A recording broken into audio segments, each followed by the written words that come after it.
你知 Dragonfly 係乜嘢啊？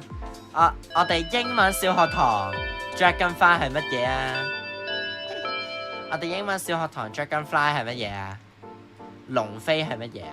龍飛鳳舞啊，係乜嘢？龍飛，你見唔見到啊？龍飛係乜嘢？龍飛，你見唔見到呢個中間畫面中間呢嚿係咩嚟啊？見唔見到啊？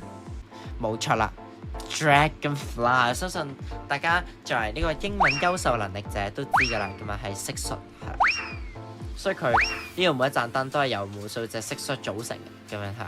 即係蟋蟀，然後再加啲綠色嘅燈咁樣係，跟住唔使放咁大，梗係要放大啲俾大家睇啦，係咪先？跟住大家睇清楚呢啲蟋蟀啦，咁樣跟住就係啦，跟住咧仲會有啲好多點咁樣密集恐懼 Dragonfly Festival。sorry， 係肯定唔係蜻蜓，係蜻蜓。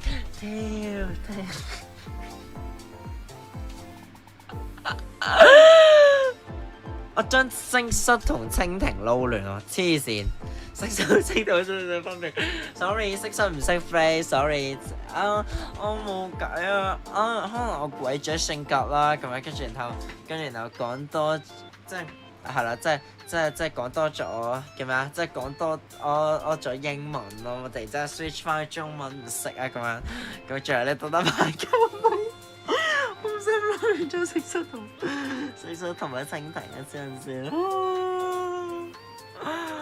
係咯，可能我鬼仔性格，唔係分得好清楚。OK， 其實我唔識蟋蟀英文係咩咁樣。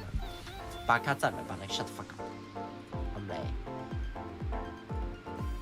OK， 咁我哋就睇電影展嘅內容啦，咁嘅嘢。